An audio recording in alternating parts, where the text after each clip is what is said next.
EVs and solar and wind were a big part of his solution and or the solution he presented. And so I thought that this would be interesting because it kind of follows along with that, and it's some positive info overall, I would say. And by the way, we're going to we talked about solar and wind previously and how they're competing in the marketplace and rapidly rising in production. Tonight's going to be about EVs and electric vehicle sales, and those have been in the news big time recently for lots of reasons. And I want to credit an excellent link sent by Jane Klockner. Did I say that right? That was sent around that some of you might have seen. We can get that to you, I'm sure, but it's a nice, concise article about, looking behind the numbers of the EV sales news that the mainstream media, if you want to call it that, has been putting out. I got interested in Tony Seba by seeing some of his videos on YouTube and things. He's got an MIT engineering degree and a Stanford MBA. Not that that means everything, but it counts up for something in my book. And he's not just a futurist, trying to predict the future. His methodology is to look at cost curves of products and see where they're going and where he thinks they will go. And solar has a 40-year track record of cost numbers, and you can see where they've been and use that information and those price changes, in this case decreases, to see where they might go and where they might cross lines with the competition that they're up against in the marketplace. And it's kind of like the digital camera and Kodak and that sort of thing. Where are these phase change disruptions that happen in the marketplace that makes a world of difference? Phase change are usually thought of when a gas changes to a liquid changes to a solid, or vice versa. And it's just like water. Water at 70 degrees Fahrenheit, it's water. 60 degrees, water. 50 degrees, water. 40 degrees, water. 30 degrees, 30 degrees, oh my gosh, something big has happened here. And so that's what he's trying to portray, is that these aren't just linearly going along, but at some point there's a replacement of a technology like film cameras with digital cameras. And it's that kind of disruption that happens, and that's what he's talking about. So tonight we're going to watch like an 18-minute video, and he talks about how fast the transition to EVs has already happened and how fast it is happening. And then also, and this is more speculative, but if we ever get to full self-driving, how that could be a very dramatic change in the way we use transportation. Now, this video was done, and I forget the date, but let's say 6, 8, 10 months ago, something like that. So it doesn't include some of the recent news about EV sales that I'm sure we will talk about after the 18-minute video. And I'll just kind of lead some your reactions, comments, thoughts, questions, and we'll have a discussion about that afterwards. It was very enjoyable and engaging last time, and I hope it is this time as well. So with that, I think we will proceed to watch the 18-minute video, and I hope you enjoy it. Thank you.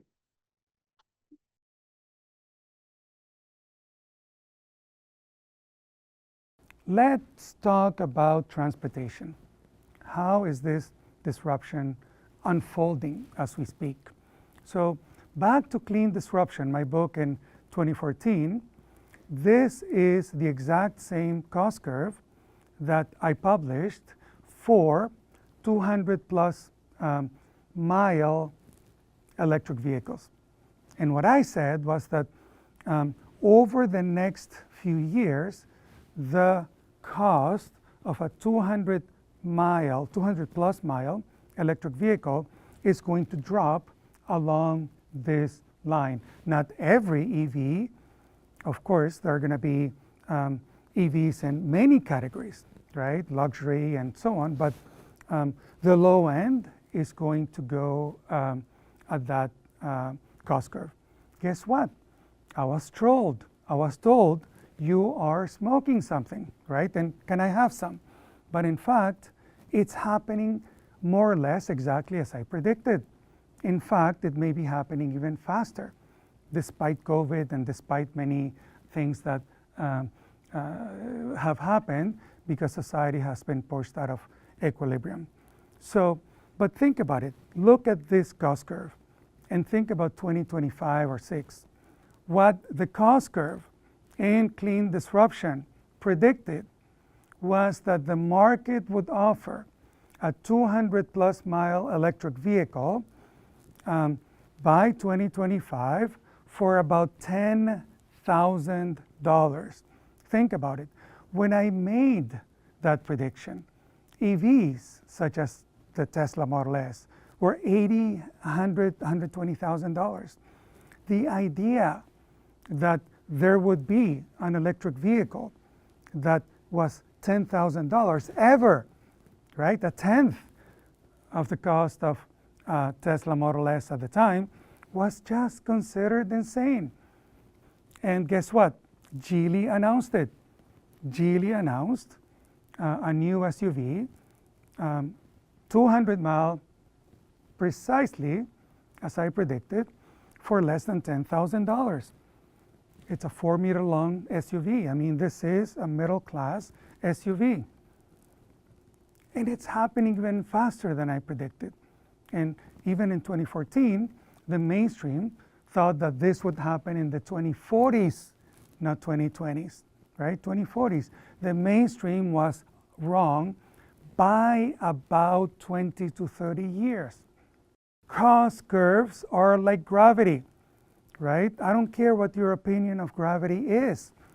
That is settled science for more than 400 years, right? So the cost curves are going to keep happening. The only question is how fast, not if, right? So now we're seeing 10% new vehicle sales are EVs in the major markets in China, in the US, and in many places in Europe, 10%. And it's looking like an S-curve, right? So every single mainstream analyst was wrong. So this is a phase change disruption, right? So EVs, EV powertrains can last 500,000 miles. The gasoline vehicle only lasts 140,000 miles. So in fact, new GM and Tesla vehicles last 1 million miles. So that's 3 to 7 times longer lasting than the internal combustion engine vehicle. Now, individuals only drive about 10,000 miles per year. Why would we want a 500,000 mile or 1 million mile vehicle? You know, it would take 50 years to drive such a vehicle. And you know, we don't own cars for 50 years, unless, of course, you live in Cuba. But fleets do. Fleets can drive 100,000 miles per year.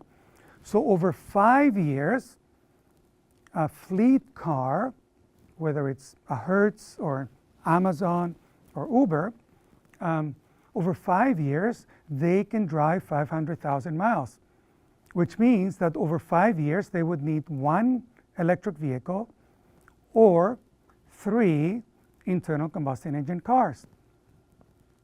So fleets now have to go electric for purely economic reasons, right? Because it's already 1/3 of the cost per mile of internal combustion engine transportation. And that's even not even considering the cost of energy and the cost of maintenance and so on, right? So this is not a one-to-one substitution. EVs are superior. And that's why you're seeing companies like Amazon go all in on electric vehicles. Now, they will say that they care about climate, right? They would say that they care about green, but we know the reality. They care about green, this green, right? But that's fine as far as EVs is concerned, because EVs on a per mile basis for fleets are already cheaper than internal combustion engine automobile. And for individuals, another reason to buy an EV is that you can power your home with an electric vehicle. Try that with your diesel truck or gasoline truck. The new Ford F-150 Lightning, for about $40,000 sticker price, can power your home, the home of the average American, for 3 full days. Think about it. I mean, we're getting more and more outages all over the world. But here in California, we're getting outages. In Texas, we're getting outages. And it's getting worse. Now, EV I just talked about phase 1 of the disruption of transportation. Phase 2 is coming. And phase 2 is when level 4 autonomous technology is approved by the regulator, is ready and approved by the regulators, right? So we're starting to see many companies that have level 4 out there. Baidu is doing 300,000 rides per quarter. That's what they recently announced. And there are dozens of companies pursuing autonomous technology. All we need is one. This is an operating system, right? And if we look at the history of computing, essentially you're going to get 2 operating systems. So think about it, Windows and Mac. Think about iOS and Android. You get 2 operating systems because of network effects. Now, you can add a third that is open source, like Linux, right? But no more than that. All you need is one. The first company that is ready and is approved, essentially they're off to the races. And because of network effects, they're going to eat everything. This is not going to be number 4. According to Tesla, Teslas with autopilot are already almost 9 times safer than the average American driver. If everyone drove a car with autopilot, we would save 900,000 lives globally every year. And this technology is improving exponentially. In fact, in 2017, I did the numbers, the capability improvement rate, and I and my brilliant co-author, Jamie Arbib, predicted that by 2022, the autopilot would be 10 times safer than the average American driver. We still have 3 months to get there, but it's just about there, right? And supercomputing power, which is what you need for autonomous technology, is improving super exponentially. So just to give you an idea, in the year 2000, the world's most powerful supercomputer, 1 teraflops, about $50 million, and it was the size of this theater. 1 teraflop, $50 million, the size of this theater.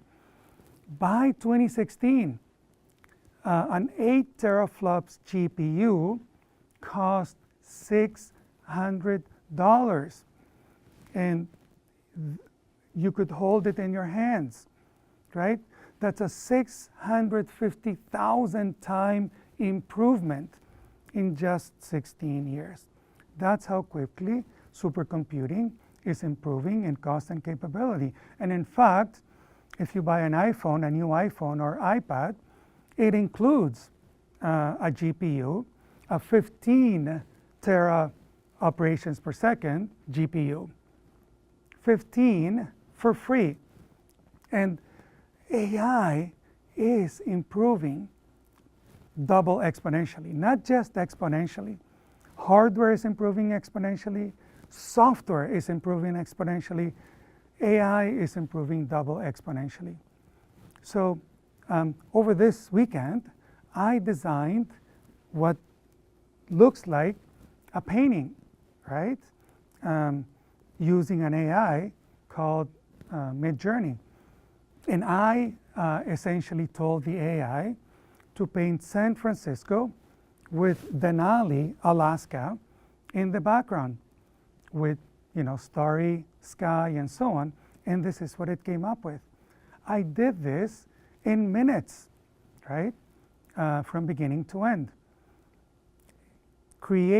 Art creation will never be the same again because of AI. AI is improving double exponentially.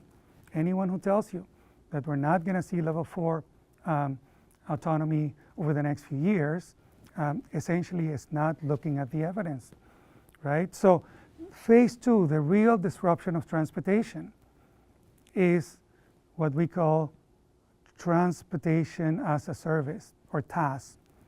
And it's on demand. On demand is essentially an Uber that you can call on demand. Autonomous and electric, owned by fleets, not individuals. Why fleets? Because a fleet can drive 100,000 miles or even more, or up to. Why? Because a fleet can drive 100,000 miles per year. They can utilize an electric vehicle fully, unlike individuals who only drive 10,000 miles. So when TaaS is out, when level 4 autonomous technology is approved by the regulators, the cost per mile of transport as a service is going to drop to 10 times cheaper than individually owned cars. Any car, even electric vehicles, right? The idea of individually owned cars is essentially going to go away. 10x has always enabled that disruption. Every single time in history, a 10x improvement in cost and capabilities has always enabled the disruption, and a quick disruption at that. So, and in fact, with the million-mile EV, this 10x is actually may well be 15x. But think about just the 10x. When it's ready and approved, TaaS is not just going to be 10 times cheaper than owning a car. It's going to be 4 times cheaper than just the operating costs of an existing car. So essentially, if your uncle gave you a car, a gasoline car, so you got it for free, the costs of operating that car, gasoline and maintenance and so on, are going to be 4 times higher than the cost per mile of TaaS. It's over, pretty much, right? And that's going to enable a major phase change disruption. And of course, when I published this, again, trolls said, you're smoking something, right? Not going to happen. But in fact, within a year of me publishing that report, which was 2017, Elon Musk essentially said, more or less the same thing, that their cars were going to drive 1 million miles, and it was going to cost about 18 cents per mile, which puts it in the same neighborhood as my previous prediction. So the car itself will be transformed from a low utilization, cash burning liability to high utilization, cash generating asset. So that's a major transformation, right? In fact, transport as a service is going to be so cheap that if you take the cost of just gasoline, the cost per mile of gasoline is going to be higher than the total cost of transport as a service. So if you add up the cost of the car and the cost of the maintenance and the cost of energy and so on, and you add it all up, the cost per mile of TaaS total will be cheaper than just the cost of gasoline on a per mile basis. Gasoline is gone. Internal combustion engines, gone, right? And that's going to happen quickly. How quickly? Well, we expect that by 2030, 95% of passenger miles will be electric. And the implications, of course, are stunning. So for the oil industry, in 2017, Jamie Arbib and I predicted that, by 2030, oil demand would drop by about 30 million barrels, and the equilibrium cash cost at 70 million barrel demand globally would be about $20 to $25 per barrel. And of course, that was considered insane. And guess what happened 2 years ago? Oil demand during COVID dropped to 70 million barrels per day. And the cost went down to $20. In fact, it briefly went down to minus $20, negative prices, right? So that is just the shape of things to come. Now, of course, this has dramatic implications, right? Because what happens when we hit peak demand for petroleum? 2019 seems to have been the peak. In fact, the government of Russia said, yep, we hit the peak. We may never sell that much petroleum again, right? What happens when an extractive political system that fully depends on fossil fuels, right, and is also aggressive and expansionist? What happens when they see peak demand of energy in the rearview mirror? They get aggressive. So in a military think tank in 2016, here's what I asked the generals. My question to them, after saying that we're going to hit peak demand for oil around 2020, I asked, do we have a plan for Russia? Do we have a plan for Russia in the early 2020s? Now, I did not predict that they would invade Ukraine per se, right? But it was obvious to me that they would get aggressive and invade somebody.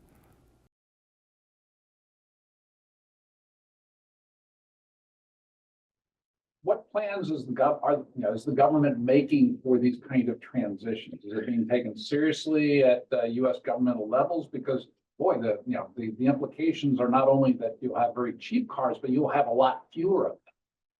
And so auto workers, you have maintenance systems, all these will be significantly impacted. So the question was, what plans is the government or governments around the world, what plans are they making to handle changes like this? And I don't have the answer. Do other people? Done. What's that? Done. Yeah, not very much as far as I know. Now, there's There ain't enough trouble just getting used to a few cars or what. there's a lot of push to make it happen, I would say, but the thought about how you make a transition like this, like these, at least these two transitions, and he may be a little optimistic in my mind anyway about the transportation as a service by 2030 happening that fast. But I mean, something's going to happen pretty big, because right now we all have these $40,000 is the average price of a new car, and it sits around 95+% of the time. Now that is an inefficient use of an asset. And so if we could move cars around autonomously and cheaply, as he's talking about, there's a lot of room for that cost spread. I think here's another difference: parking lots. I mean, a church like this or any other shopping center, they don't really need much in the way of a parking lot if everybody is traveling in an Uber-like drop-off type thing. And of course, what allows that to work is that car is going, continually going, picking up, dropping off, picking up, dropping off in a very efficient manner to do that. Did I hear another question or thought? Yeah, my question is, and what I didn't see, I mean, you showed the obvious impact on the ICEs, that obviously gas consumption, petroleum would drop.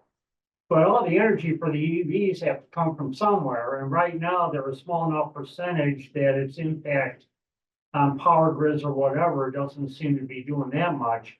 But obviously, if this flips over within a short time span, there's got to be some substantial impact on power grids, et cetera. Yeah. Well, you know, I actually worked for a large engineering firm, and I did do a back of the envelope type of calculation based on 1 million vehicles, EVs, I mean, and how much impact it was. I wish I could remember the numbers better. It wasn't nearly as dramatic as I thought it might be, not nearly. And so the other thing to keep in mind too is that when you talk about energy use and efficiency, EVs are at least twice as efficient as internal combustion engines when you take count the whole energy stream, if you will, in moving people around, because you know the electric motor is just so much more efficient than the gasoline motor is a big part of the efficiency. So that helps some. Yeah, but it's still, every EV car is an ad. It's coming out of the oil, Yeah, but none of that is on the electric grid, okay? it is. Every EV car, even no matter how efficient it is still to the plus side on the power grid. There are definitely going to be changes in the demand for electricity. And that will necessitate changes. Now, if you saw the previous Tony Seba presentation, he talked about renewable energy superpower, solar and wind producing. He did curves that showed that there's kind of a relatively limited number of batteries that would need to be needed for storage. I mean, it's still a lot of batteries, but not nearly as much as you might expect, because it's, in many cases, it's actually cheaper to overbuild solar and overbuild wind to produce more power than it is to store it. It's worth going back and reviewing that video and see where he came up with some of that. And nothing's to say that this isn't going to be, I mean, the title of the thing is disruptive phase change. It is going to be disruptive because you can't put 3 times as much solar, you know, on the grid that you need and not have it change some things. It will change some things, but it's also going to be much more manageable with the batteries that we have, because they can quickly be depleted and recharged and assist the grid. I might mention anyone that got an email also got links to both of these presentations. So you can go back and review the one having to do with wind, solar, and batteries. Just to repeat that, anybody that got this invitation got the link to the earlier video and this video, so you can go back and review and check and see some things. I got 2 questions. Does anybody know where you can buy that $10,000 car? Yes, China. But yeah, they've got. Yeah. We've got an import. So the question was, sorry, I'll repeat that. Does anybody know where you can buy that $10,000 car? And yes, China. And I do think now there's another Chinese company that has $11,500 car that they're also selling. And Yeah, that's right. And then, does anybody know how many batteries it was gonna take to drive each car drove 500,000 miles, or how far they drive, and how many batteries does it take?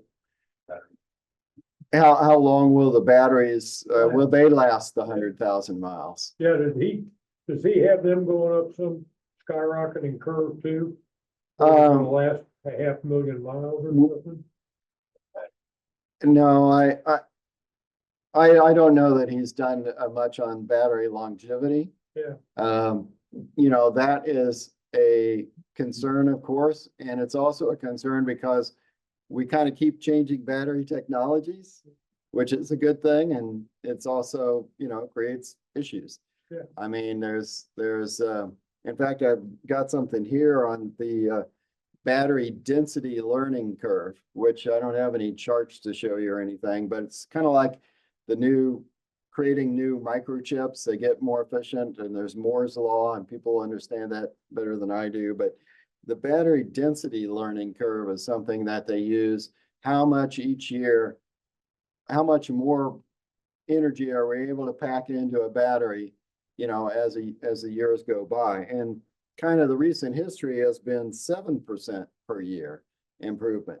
But over the last, I don't know, 2 or 3 years, it's increased actually to 18% a year.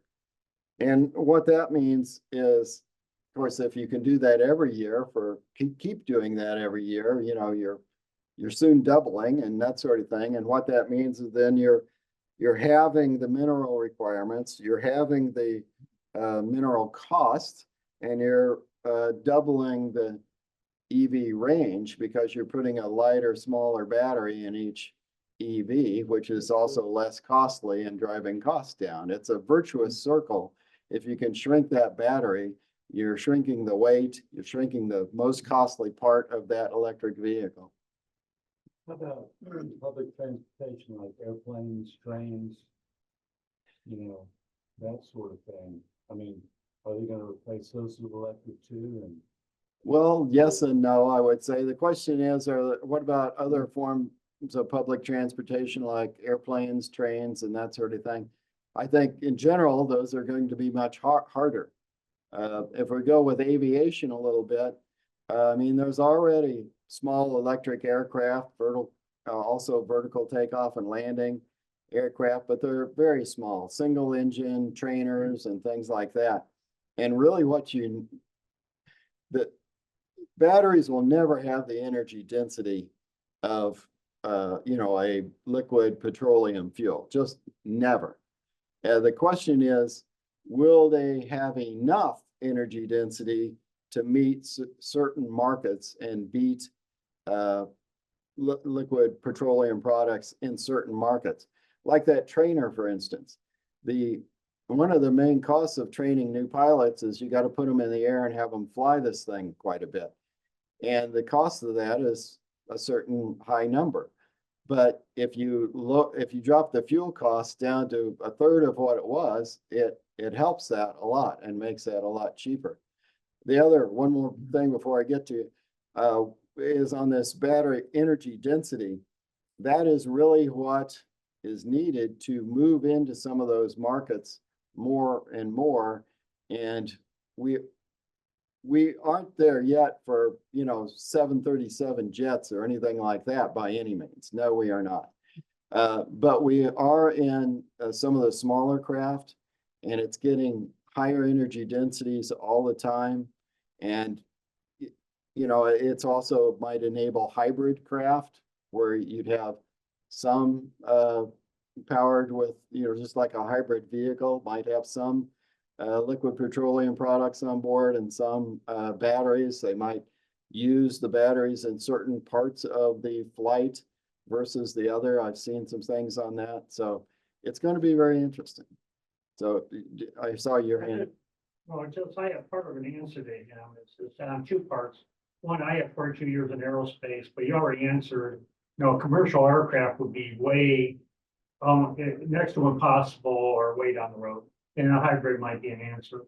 But I'm also a big train fan, and there's already a battery powered locomotive out there. And not small either. I mean, by the nature of railroads, that's the opposite. They can carry an infinite amount of weight. Yeah. So whereas we're trying to get, I mean, yeah, it comes into play somewhat, but they're less concerned about weight than you have in your average car or whatever. So they can, in fact, some locomotives need to be weighted to get traction. So I've already seen in the hobby press where there's a couple, and these aren't small like switchers. These are major mainline locomotives, entirely battery powered already. Well, and the question was about rail use and how difficult that is to, power with batteries. And, that's true. I have seen the same things from you mentioned about from Wabtec, I think, and they're using it on a consist where they have a couple of diesels, but they have the battery also. And they're trying to use that in certain, uphill situations, and then maybe even recharge on the downhill situations. Of course, the railroads, they don't like uphills or downhills very much. So, so they could, maybe lower fuel costs, say 20% or something like that. At the right price point for those batteries and things, that may make a lot of sense. And that's how you get into a marketplace and start commercializing these things. Just two things. One, I did a back of the envelope calculation on what 100% EVs in the United States would be, and it increases the draw on the load on the grid by 28%. But that's before we get into other transportation. That's just light duty vehicles. And let me repeat that for the audience. The gentleman said he did a back of the envelope calculation on increased energy draw due to light duty vehicles in the United States. And he felt like with a pretty full replacement, it would be about 28% increase in the capacity needed for supplying that power to those vehicles. And I talked to someone since then, and they calculated about 30%.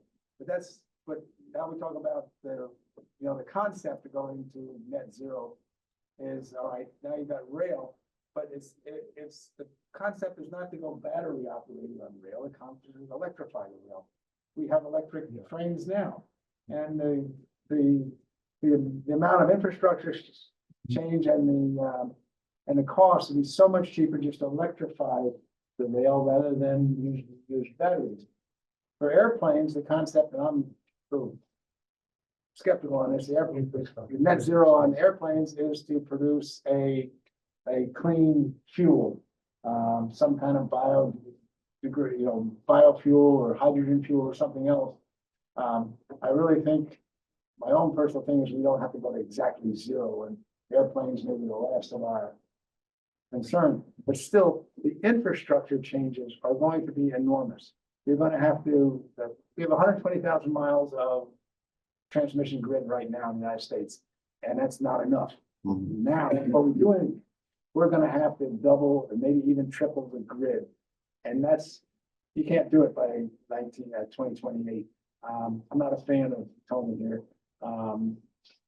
They're just big, you can do it, but there's going to be big costs. Okay, I'm going to repeat this if I could get 3 quick points, I think here. One is on rail. The quickest, bestest way to do rail is electrification of the rail, replacing the diesel, with electric service like most of Europe has and around the country. We haven't done that as much in the United States because we have long stretches of the country that, it's harder to electrify. The second point was on aviation, larger aircraft. The plan now is to get renewable liquid fuels that could be used, and that would be at least the near term, shorter term replacement until something could be more fully electrified. And then the third. The infrastructure cost of the. Oh, yeah. It's not gonna be cheap, and it's not gonna, you're not gonna do it instantly. I mean, we can't there's two things. One is the increased load, but also is from where the power is coming from. Yeah. Today, the grid is designed from central station power plants to the load, but those central station power plants are all fossil fuel. Now you got these wind farms all over the place. So now you're going to have to rebuild the transmission system from the new power plants to the load. And this it's not going to, it can be done, but it's not going to be easy, and it's not going to be cheap. It sounds disruptive. And Tony over here, what's his name? Tony Seba. Seba. He makes it sound like Well, he says disruptive, so well, but yeah, the repeat the comment was that, changing the grid, there's gonna be a lot of changes needed in the grid. Historically, it's been from a big old power plant sent out to commercial and residential and industrial users.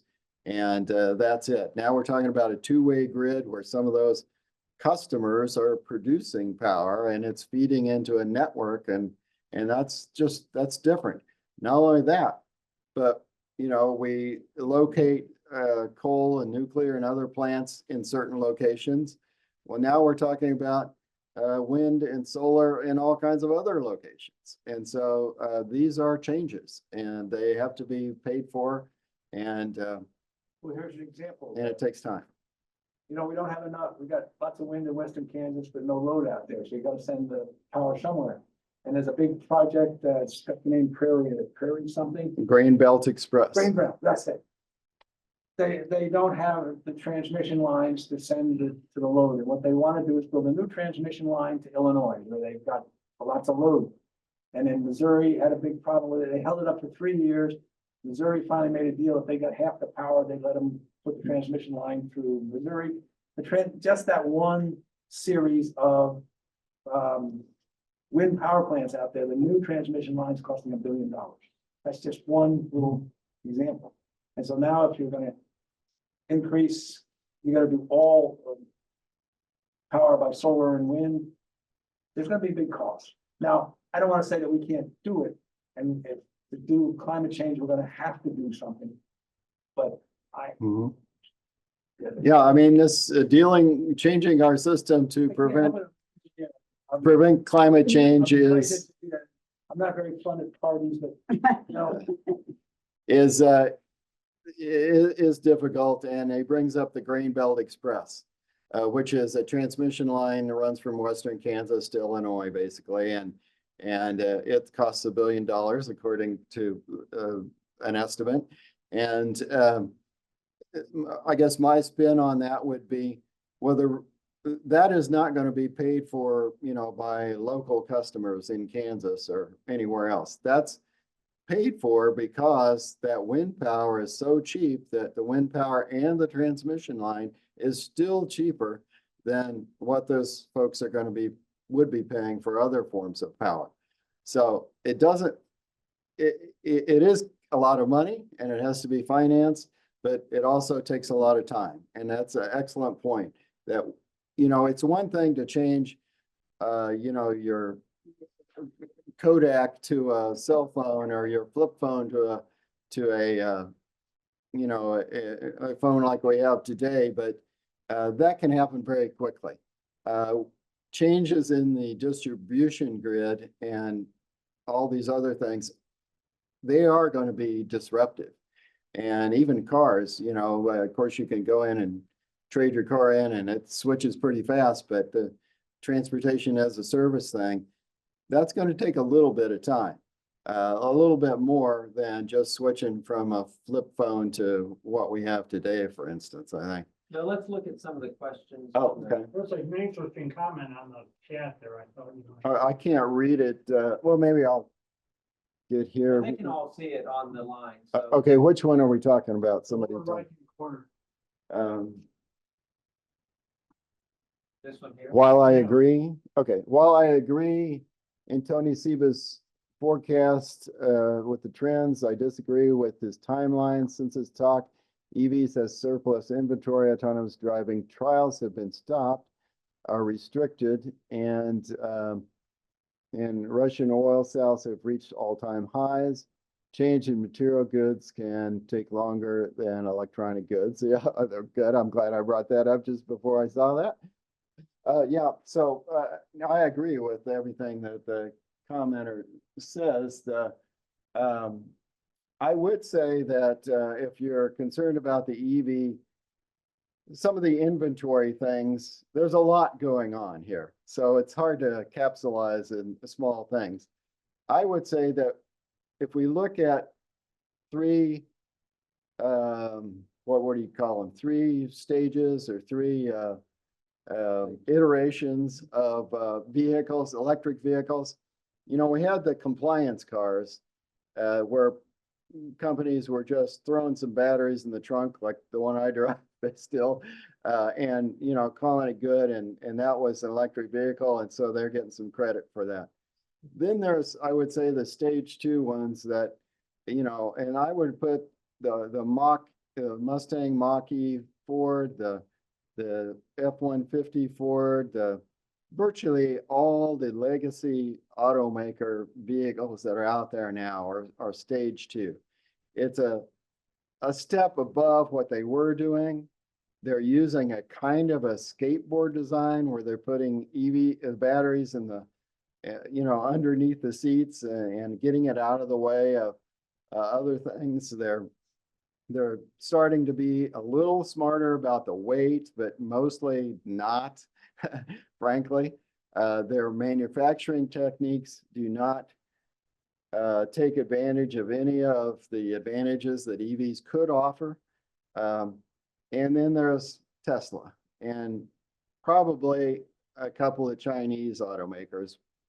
And I know less about, you know, their manufacturing techniques. But really, Tesla is a decade ahead of everybody else.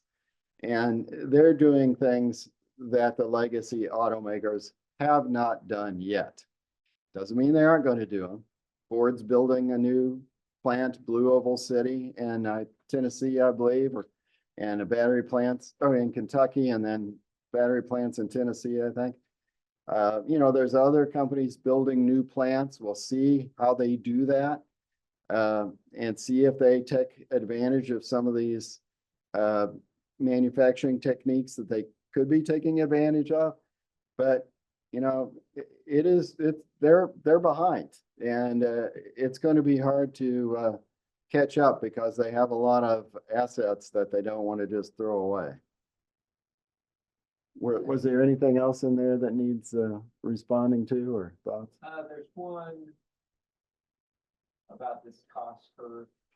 Oh, $5,000 EV by 2030. Is that realistic? Well, I find it hard to believe myself, $5,000 car, but again, if you follow his logic, you're probably not going to be buying a car in some time period there because it's cheaper just to summon a vehicle.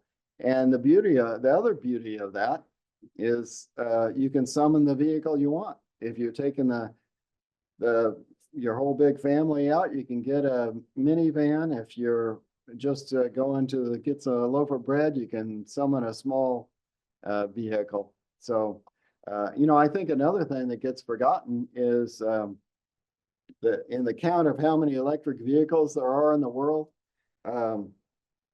We're trying to think, well, here, I have this actually. Global EV sales in December 2023 were 22% of auto sales worldwide. We're not to that. That's the other thing. We're at like 9%. So we got to remember that we're not up with the rest of the world on this.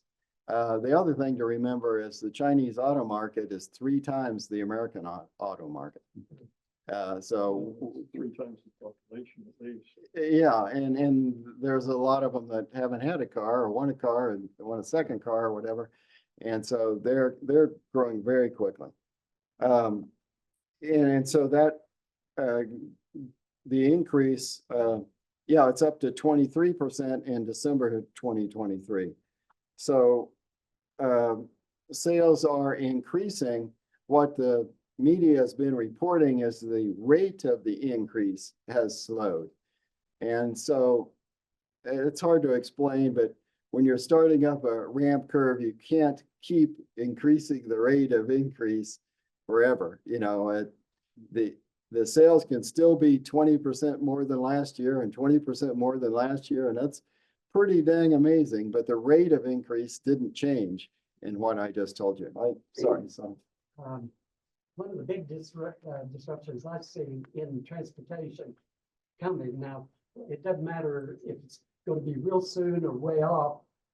I think it's going to happen. Like driverless cars means driverless trucks and taxis. About a third of our people that are employed are truck drivers and taxi drivers, and where will they get income whenever they lose their jobs to these automatic drivers that will come pick us up and they'll haul our materials for us? And then also, What, can we stop and I can repeat? So, the commenters mentioned, bringing up the, problem of, such a high number of our population depending on truck driving, Uber driving, taxi driving, all that sort of thing.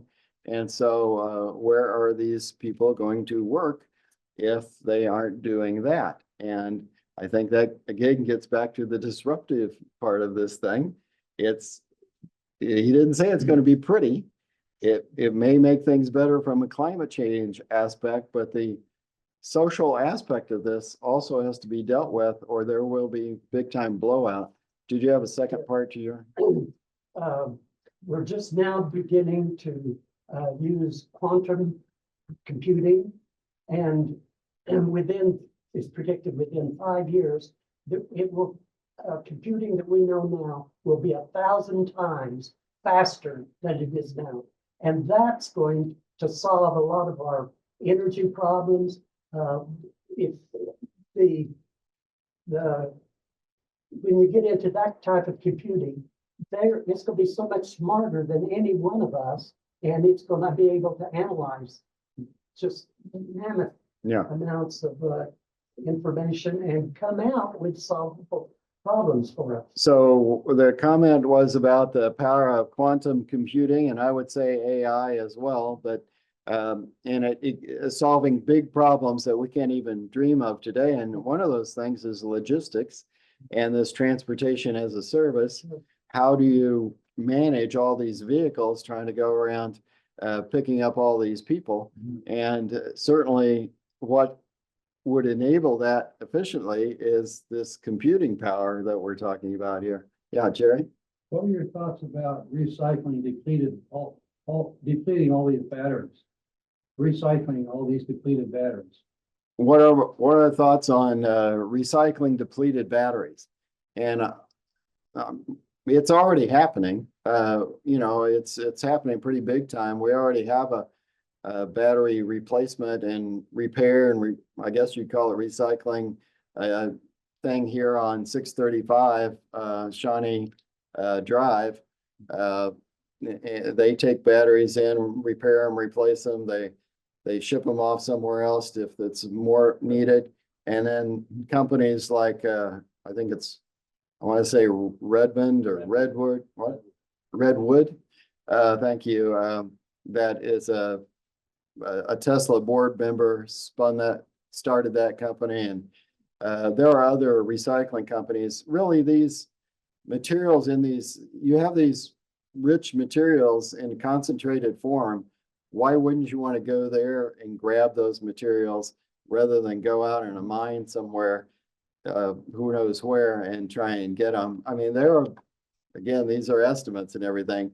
At a certain point, you really don't need any more lithium because it's already in the cycle. Right now, we don't mine we cycle so much of the lead in lead batteries because we do have programs to do that and things that enable that. But I think it's not going to be much different with the rest of them because these are even bigger and more recyclable because of their size. And I think also their use pattern too, because when you say a battery for an EV is not useful in that car anymore, let's say when it gets to 80%, it'll only give you 80% of the value that the storage value that you originally bought it for. You would say we don't want that anymore. But that battery still in its form could be used for storage in other locations like stationary utility storage or home storage or commercial storage. And there are companies developing that, taking used batteries that aren't any good for an EV anymore and putting them in other places to do other jobs. I'm just sitting here thinking, well, electric vehicles is a technology that it's superseding the gasoline vehicle today. Well, is there waiting in the wings, another source of power or energy that will supersede electric, and we'll go through all this transition only to have it completely become irrelevant, in 20 years, and we'll be driving hydrogen. Yeah. Fossil vehicle. So, I don't know how much editorializing I should do on hydrogen, but, probably stir up some things. But the question was, how much, what's the next thing after electric vehicles? Well, of course, we have to get through this one first, but, I don't know. There's a whole electronics industry ecosystem out there, and they are very good about making batteries better and motors better and electronic circuitry better and controls better. And I think we're going to be in that for quite a period of time. And I'll just go ahead and say, I don't see any future for hydrogen in at least light duty vehicles whatsoever. And one thing is just the amount of stuff that you have to have. Have you ever seen a cutaway view of a hydrogen car? I mean, there is a lot of stuff that has to be put in a lot of places.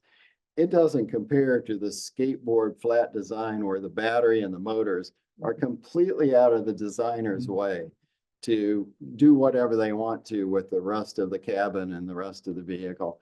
I can't imagine why any auto designer would not want to work with a skateboard design like we have, because it gives them the freedom to do just about anything, really.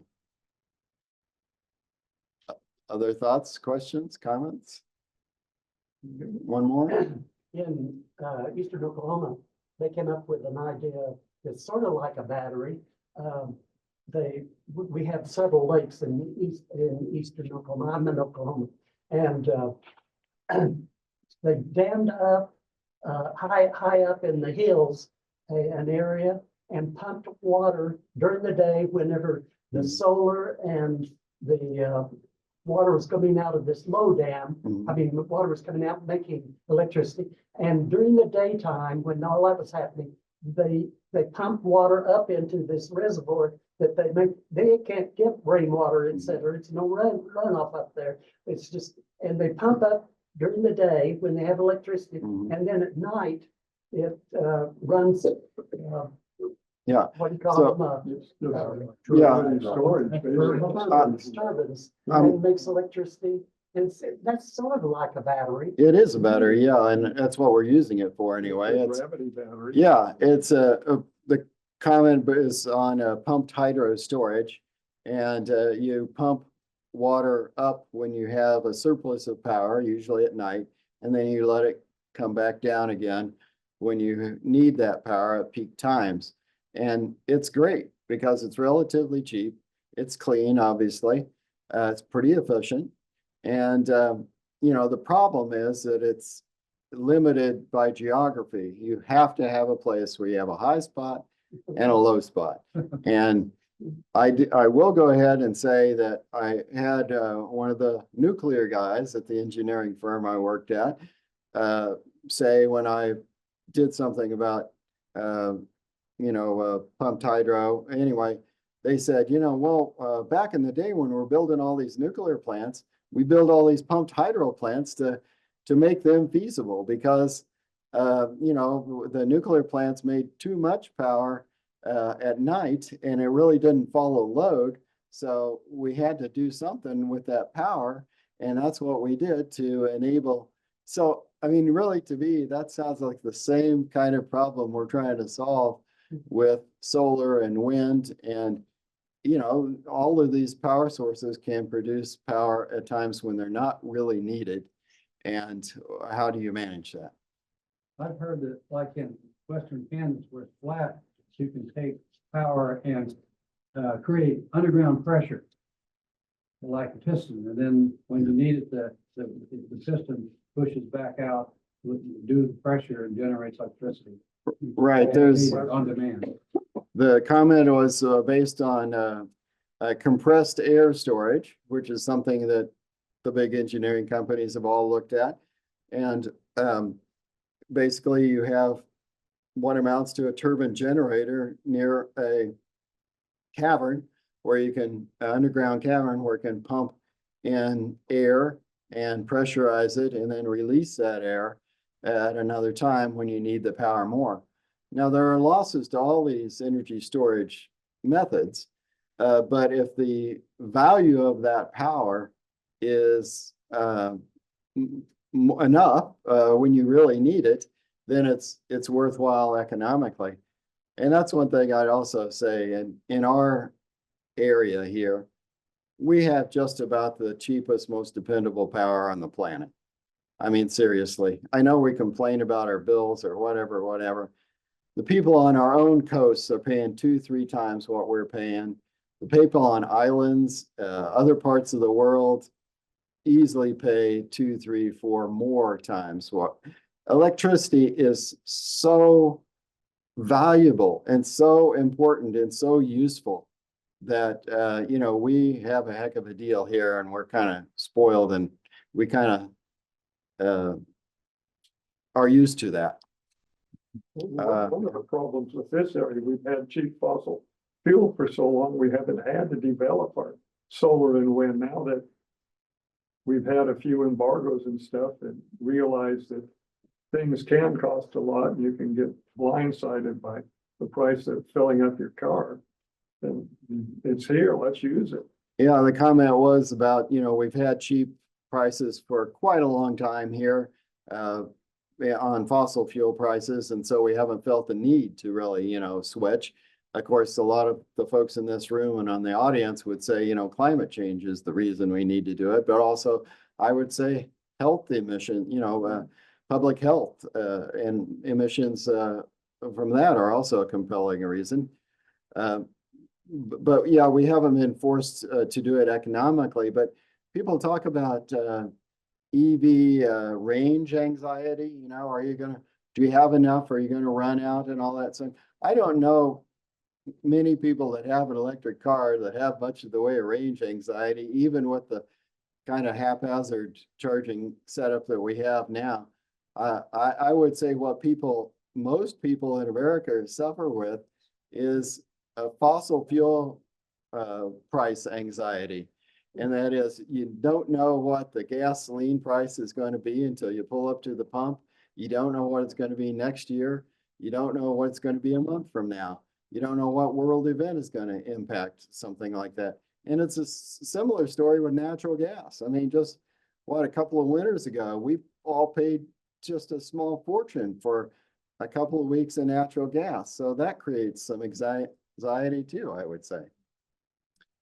Do we have time for another one? Yeah, Or let's do are one there- more question. and is then it- we'll- Is there anything up here that on Well, comments? we've got some comments on there. If you want to look, Bill.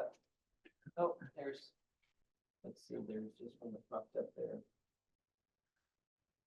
I guess Good to remember that we have an ethical question here. The effects of air pollution mostly harm disadvantaged people and mostly vulnerable populations. well, and that brings to mind like lawn care equipment and stuff. You know, we might go out on the weekend and spend an hour with our small engine doing some kind of chore around the yard or something. But there are people in our community that live by that small engine 8, 10, 12 hours a day, day after day after day after day. And that's a social justice issue in my mind. And if they had cleaner equipment, they would at least not have as much of a public health concern for that. All right. Well, let's give Bill a round of applause. Thanks, everybody.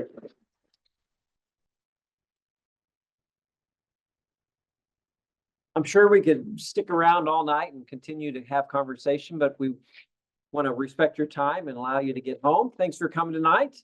We'll be planning to have another program next month, but we're still looking for the topic. So if you have one, please let me know. I know somebody's here is interested, but thanks for coming.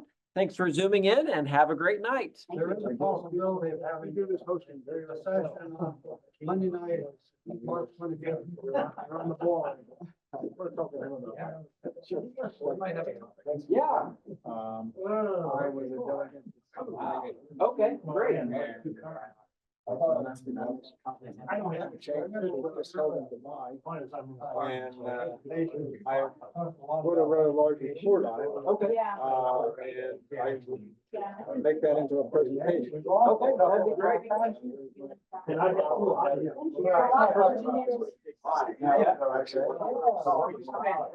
Kansas.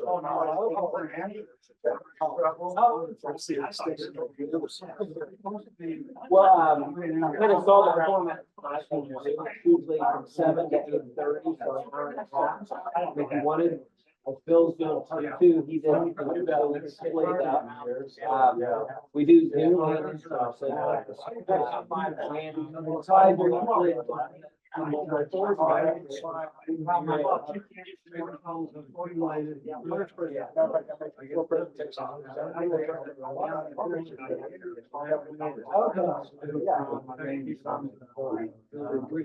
Yes. Well, I'll get your information and let me write my information down for you. You've got my name there. Yeah, so like, Yeah, I'll just write it down. The writing one. yeah. You make the comment on compressed air? No, but that's I know a lot about it. I mean, it's a pretty old idea. Well, you go, more than 30 years ago, two utility sites, plants, one in the south. Yeah. Yeah, and for some reason, I never caught on. And I think, maybe they can like his father. I know guys that tried it. Now I'm gonna grab the bag too, and then you just lift the weight during the peak, production, and then just let the weight go down, so you don't have to pump water or anything, it's just something heavy. I got I have a friend who's trying to get a co-owner company where they put a giant bag support out. And pump in the air, saying they're lifting the land. I haven't heard a lot of success startup. If you Google gravity battery, there's some videos, there's somebody making a prototype. How many people lost their gas because they Well, that's interesting. So I'm a pastor, so, I've been pastor for years, and currently I'm an Air Force chaplain. So just the environment is something that, sanctuary, and so kind of made the connection between faith and engineering. So that's my activist. Very good. Yeah. Anyway, Chad, I'll check. Yeah, Jake. See, So I'm scheduled here on March 20th. Okay. Yeah. If we can combine it, fine. If not, I'd be happy. Yeah, no, I would love to definitely, host it. I'm not sure if I can be here. I don't know if you need me here, like, I'm out of town. I can look and see about. Yeah, we'd love to advertise it. Yeah. Okay.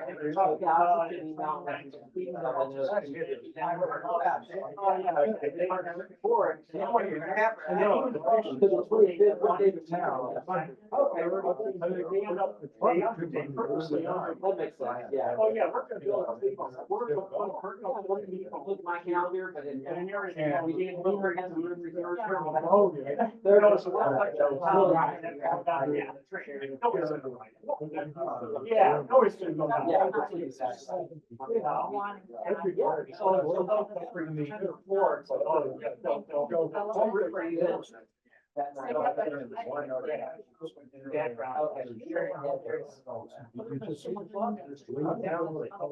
Well, we're taking the mix. Some support from the county, and everything when they're total. Yeah. Trump and the one. Put him in there.